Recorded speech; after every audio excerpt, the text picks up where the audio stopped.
নাওখলীয়া গাঁও দেশৰ বিভিন্ন প্ৰান্তৰ সৈতে জড়িত হৈ পৰা এটা বৃহৎ কেলেংকাৰীৰ সৈতে শেহতীয়াকৈ নাম সাঙুৰ খাইছে যোৰহাটৰ নাওখলীয়া গাঁৱৰ। আপোনালোকে জানি আচৰিত হ'ব যে CISF, CRPF, ঠিক সেইদৰে আছাম ৰাইফলছৰ দৰে দেশৰ আগশাৰীৰ নিৰাপত্তা বাহিনীসমূহত নিযুক্তি লাভ কৰা একাংশ লোকে এক বৃহৎ জালিয়াতি সংঘটিত কৰিছে। তেওঁলোকে যোৰহাটৰ নাওখলীয়া গাঁৱৰ স্থায়ী বাসিন্দাৰ প্ৰমাণপত্ৰ উলিয়াইছে। ঠিক সেইদৰে তেওঁলোকে কাষ্ট চাৰ্টিফিকেট উলিয়াইছে, তেওঁলোকে ইনকম চাৰ্টিফিকেট উলিয়াইছে আৰু এই সকলো ভুৱা চাৰ্টিফিকেট যোৰহাটৰ নাওখলীয়া গাঁৱৰ বাসিন্দা ৰূপে দেখুৱাই তেওঁলোকে দেশৰ এনেধৰণৰ আগশাৰীৰ যিবোৰ নিৰাপত্তা বাহিনী আছে তাত তেওঁলোকে নিযুক্তি লাভ কৰিছে। আমাৰ হাতত আহি পৰা তথ্য অনুসৰি বিনয় কুমাৰ নামৰ ব্যক্তিজনে CRPFত চাকৰি লাভ কৰিছে। ঠিক সেইদৰে আছাম ৰাইফলছত চাকৰি লাভ কৰিছে সোনু শৰ্মা, মুকেশ আৰু পৰমবীৰ গালা নামৰ যুৱকজনে। ঠিক সেইদৰে পুনৰবাৰ CRPFৰ জলন্ধৰত চাকৰি লাভ কৰিছে আক্ৰম নামৰ এজন ব্যক্তিয়ে। ঠিক সেইদৰে আমি পুনৰবাৰ জনাব বিচাৰিছোঁ যে CISFত চাকৰি লাভ কৰিছে আন এগৰাকী ব্যক্তি, তেওঁৰ নাম হৈছে মন্ত্ৰী। এইসকল ব্যক্তি যিসমূহ চাৰ্টিফিকেট জমা দি তেওঁলোকে নিযুক্তি লাভ কৰিছিলে সেই সকলোখিনি চাৰ্টিফিকেটেই হৈছে ভুৱা। অৰ্থাৎ তেওঁলোকে যোৰহাটৰ নাওখলীয়া গাঁৱৰ স্থায়ী বাসিন্দাৰ প্ৰমাণপত্ৰ তেওঁলোকে তাত প্ৰদান কৰিছিলে, ঠিক সেইদৰে কাষ্ট চাৰ্টিফিকেট প্ৰদান কৰিছিলে আৰু তাৰ সমান্তৰালকৈ এনুৱেল ইনকম চাৰ্টিফিকেটো তেওঁলোকে প্ৰদান কৰি চাকৰি লাভ কৰিছিলে। কিন্তু শেহতীয়াকৈ পোহৰলৈ আহিছে যে যোৰহাটৰ জিলা আয়ুক্ত কাৰ্যালয়ৰ অতিৰিক্ত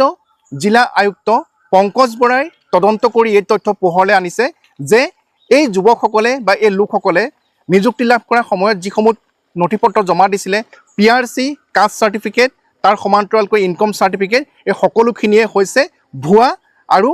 জালিয়াতিৰে প্ৰস্তুত কৰা। তাৎপৰ্যপূৰ্ণভাৱে এই যিসকল যুৱক বা লোকে দেশৰ আগশাৰীৰ এই নিৰাপত্তা বাহিনীসমূহক ভুৱা নথিপত্ৰ জমা দি চাকৰি লাভ কৰিছিল, তেওঁলোকে যোৰহাটৰ নাওখলীয়া গাঁৱৰ স্থায়ী বাসিন্দাৰ প্ৰমাণপত্ৰ দাখিল কৰিছিল। আৰু আমি দেখুৱাব বিচাৰিছোঁ যে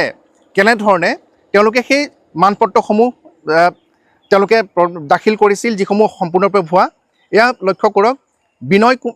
কুমাৰ নামৰ যিজন ব্যক্তি, তেওঁৰ দেখুৱাইছোঁ নাওখলীয়া গাঁও, মৌজা চৰাইবাহী যোৰহাট। ঠিক সেইদৰে পুলিচ ষ্টেচন আৰক্ষী চকী ৰৰিয়া দেখুওৱা হৈছে বিনয় কুমাৰৰ। ঠিক সেইদৰে আমি দেখুৱাইছোঁ তেওঁৰ যি কাষ্ট চাৰ্টিফিকেট, সেই কাষ্ট চাৰ্টিফিকেটখনো ভুৱা হয় আৰু সেই কাষ্ট চাৰ্টিফিকেট য'ৰ পৰা ইছ্যু কৰা দেখুওৱা হৈছে যে office of the deputy commissioner Jorhat district judicial branch, আৰু যোৰহাট জিলাৰ যি ডেপুটি কমিশ্যনাৰ কাৰ্যালয় আছে, জিলা উপায়ুক্ত কাৰ্যালয় আছে, তাত জুডিচিয়েল ব্ৰাঞ্চ বুলি কোনো ব্ৰাঞ্চ নাই। সেয়া তদন্তত পোহৰলৈ আহিছে। আমি পুনৰবাৰ দেখুৱাই গৈছোঁ কাষ্ট চাৰ্টিফিকেট ভুৱা, ইনকম চাৰ্টিফিকেট ভুৱা, আৰু ইয়াৰ লগত আমি আন এখন চাৰ্টিফিকেট সোনু শৰ্মা লক্ষ্য কৰক, পুনৰবাৰ নাওখলীয়া গাঁও। ঠিক সেইদৰে আন এখন চাৰ্টিফিকেট আমি দেখুৱাবলৈ বিচাৰিছোঁ মুকেশৰ যি তেওঁলোকে স্থায়ী বাসিন্দা প্ৰমাণপত্ৰ দেখুৱাইছে সেয়া হৈছে নাওচলীয়া গাঁও আৰু মৌজা হৈছে চৰাইবাহী। ঠিক সেইদৰে আমি পুনৰবাৰ দেখুৱাই গৈছোঁ ইখনৰ পিছত সিখন যিখন ভুৱা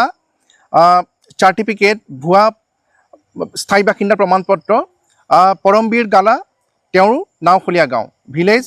টাউন নাওখলীয়া গাঁও, আৰক্ষী চকী পুলিচ ষ্টেচন যোৰহাট। ইখনৰ পিছত সিখন ভুৱা এনেধৰণৰ চাৰ্টিফিকেট তেওঁলোকে উলিয়াইছে। আক্ৰম নামৰ যিজন ব্যক্তিয়ে ইতিপূৰ্বে চাকৰি লাভ কৰিছে, তেওঁ যিখন PRC তাত নাওখলীয়া গাঁও, মই পুনৰ দেখুৱাইছোঁ নাওখলীয়া গাঁও, তেওঁৰ স্থায়ী বাসিন্দা প্ৰমাণপত্ৰ উলিয়াইছে। ঠিক সেইদৰে এনেধৰণে আমি দেখুৱাই গৈছোঁ যে বৃহৎ কেলেংকাৰী সমগ্ৰ দেশৰে বিভিন্ন প্ৰান্তত এনেধৰণৰ নিযুক্তিৰ ক্ষেত্ৰত সংঘটিত হৈছে আৰু তাত তেওঁলোকে যিসমূহ নথিপত্ৰ প্ৰদান কৰিছে আৰু তাৰ সৈতে নাম সাঙুৰ খাইছে যোৰহাটৰ নাওখলীয়া গাঁৱৰ। পুনৰবাৰ দেখুৱাইছোঁ মন্ত্ৰী নামৰ এজন যুৱক, তেওঁ স্থায়ী বাসিন্দা হৈছে যোৰহাটৰ নাওখলীয়া গাঁও। এনেধৰণে নাওখলীয়া গাঁৱৰ মন্ত্ৰীয়েও চাকৰি লাভ কৰিছে, নাওখলীয়া গাঁৱৰ স্থায়ী বাসিন্দা প্ৰমাণপত্ৰ দাখিল কৰিছে। ঠিক সেইদৰে ইয়াৰ পাছত যিখিনি তদন্ত কৰাৰ অন্তত যোৰহাটৰ জিলা আয়ুক্ত কাৰ্যালয়ৰ অতিৰিক্ত জিলা আয়ুক্ত পংকজ বৰাই যেতিয়া তদন্ত কৰিছিলে তদন্ত কৰোঁতে যিখিনি তথ্য পোহৰলৈ আহিছিলে অৰ্থাৎ এই বিভাগসমূহৰ পৰা যিসমূহ নিৰাপত্তা বাহিনীৰ মুখ্য কাৰ্যালয় আছে নিযুক্তি লাভ কৰাৰ পিছত তেওঁলোকৰ ভেৰিফিকেশ্যনৰ বাবে পত্ৰ প্ৰেৰণ কৰিছিলে যোৰহাটৰ জিলা আয়ুক্তৰ কাৰ্যালয়লৈ আৰু তেওঁলোকৰ নথি পত্ৰসমূহ অৰিজিনেল হয়নে নহয় সেয়া যেতিয়া তেওঁলোকে অনুসন্ধান কৰিলে তাৰ পিছতে এই ভয়ংকৰ তথ্য পোহৰলৈ আহে যিহেতু QR কোড থাকে সেই QR কোড যেতিয়া স্কেন কৰা হ'ল তেতিয়া জনা গ'ল যে সেই PRC সমূহত থকা QR কোডসমূহ স্কেনিং কৰোঁতে সেয়া ভুৱা বুলি প্ৰমাণ হয় তাৰ সমান্তৰালকৈ যি নথিপত্ৰ যিখিনি কাষ্ট চাৰ্টিফিকেট তেওঁলোকে জমা দিছিলে তাত যিটো ইছ্যু নম্বৰ থাকে ঠিক সেইদৰে এনুৱেল ইনকম চাৰ্টিফিকেট যি জমা দিছিলে তাত যিটো সেই প্ৰমাণপত্ৰ নম্বৰ থাকে সেই নম্বৰসমূহৰ বিপৰীতে যিসকল লোকৰ নামত সেই চাৰ্টিফিকেটসমূহ ইছ্যু হৈছিলে সেই প্ৰকৃত গৰাকীসমূহৰ নামো কিন্তু এই তদন্তত পোহৰলৈ আহিছে বহিৰাজ্যৰ এইসকল লোকে জালিয়াতিৰে যিসমূহ ভুৱা প্ৰমাণপত্ৰ দাখিল কৰি চাকৰি লাভ কৰিছিল তেওঁলোকে সেই যিসমূহ চাৰ্টিফিকেট তাৰ যিসমূহ ইছ্যু নম্বৰ আছিলে যিসমূহ প্ৰমাণপত্ৰ নম্বৰ আছিলে সেইসমূহ যেতিয়া তদন্ত কৰা হয় এক বিস্ফোৰক তথ্য পোহৰলৈ আহে অসমৰে একাংশ লোকৰ নামত ইছ্যু হোৱা চাৰ্টিফিকেটৰ নম্বৰ ব্যৱহাৰ কৰি এইসকলে জালিয়াতিৰে এই ভুৱা চাৰ্টিফিকেটসমূহ তেওঁলোকে তৈয়াৰ কৰিছিল আৰু ইয়াৰ সৈতে যে যোৰহাট বা অসমৰে এটা বৃহৎ প্ৰবঞ্চক চক্ৰ জড়িত হৈ আছে সেয়া আৰক্ষীৰ তদন্তত হয়তো পোহৰলৈ আহিব আমি দেখুৱাব বিচাৰিছোঁ যে যিসমূহ চাৰ্টিফিকেট ইছ্যু হৈছিলে বাৰ্ষিক আয়ৰ প্ৰমাণপত্ৰ এগৰাকীয়ে দিছিলে কিন্তু সেই প্ৰকৃততে যিটো নম্বৰ আছিলে প্ৰমাণপত্ৰ নম্বৰ আমি দেখুৱাইছোঁ ইয়াত যিটো নম্বৰ আছে 041968889 এই নম্বৰৰ বিপৰীতে যিখন চাৰ্টিফিকেট ইছ্যু হৈছিলে সেইখন হৈছে কানাই পায়েং মাজুলীৰ মই দেখুৱাইছোঁ কানাই পায়েঙৰ এইখন চাৰ্টিফিকেট হৈছে অৰিজিনেল চাৰ্টিফিকেট আৰু ইয়াৰ এই নাম্বাৰটো ব্যৱহাৰ কৰিয়েই ভুৱা চাৰ্টিফিকেট তৈয়াৰ কৰা হৈছিল ঠিক সেইদৰে আমি দেখুৱাইছোঁ জগন্নাথ শ্বাহ তিনচুকীয়াৰ এওঁৰ নামতো এখন বাৰ্ষিক আয়ৰ প্ৰমাণপত্ৰ যিটো ইয়াত নম্বৰ আছে 0419687 এই নম্বৰটো ব্যৱহাৰ কৰি বাৰ্ষিক আয়ৰ প্ৰমাণপত্ৰ উলিয়াই লৈছিলে জালিয়াতিৰে ঠিক সেইদৰে দ্ৰজেন দাস যোৰহাট ৱেষ্ট ঠিক সেইদৰে তেওঁ পুৰণি গোহাঁই গাঁৱৰ বাসিন্দা হয় এওঁৰ এইটো ইছ্যু নম্বৰ অৰ্থাৎ প্ৰমাণপত্ৰ নম্বৰ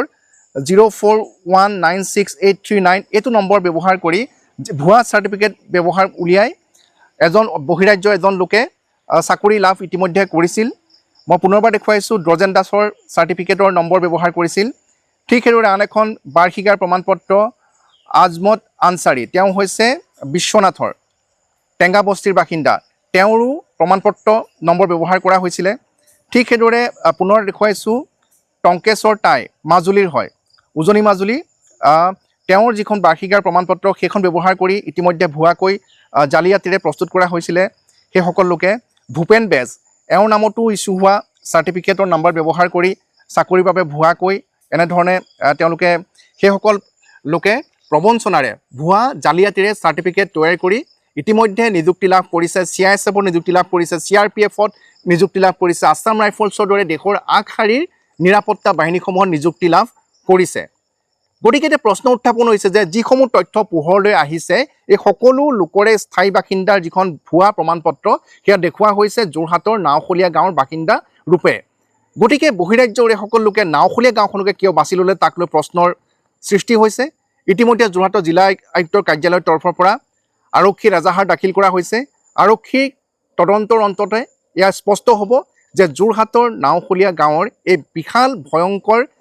যিটো জালিয়াতিৰ প্ৰবঞ্চক চক্ৰ আছে তাৰ সৈতে কেনেধৰণৰ নাওখলীয়া গাঁৱৰ নাম সাঙুৰ খাইছে সেয়া তদন্তৰ পিছত পোহৰলৈ আহিব কিন্তু সমগ্ৰ দেশজুৰি বিয়পি থকা এনে এটা ভয়ংকৰ প্ৰবঞ্চক চক্ৰই যে ভুৱা চাৰ্টিফিকেটৰ ব্যৱসায় কৰি বিভিন্ন কেন্দ্ৰীয় চৰকাৰৰ এনেধৰণৰ নিৰাপত্তা বাহিনীসমূহত নিযুক্তিৰ ক্ষেত্ৰত এক বৃহৎ বেপাৰ চলাই আহিছে যোৰহাটত ফাদিল হোৱা এই ঘটনাই প্ৰমাণ কৰিছে এতিয়া সকলোৱে আশাৰে বাট চাই ৰৈছে যে আৰক্ষীৰ তদন্তত কি তথ্য পোহৰলৈ আহে যোৰহাটৰ পৰা Gautam Bora news 18 Assam north east আপুনি বিচৰা বাতৰি পাব কেৱল নিউজ 18 এপত নিউজ 18 এপ ডাউনলোড কৰিবলৈ স্কেন কৰক এই QR কোড গুগল প্লে ষ্টৰতো পাব এই নিউজ 18 এপ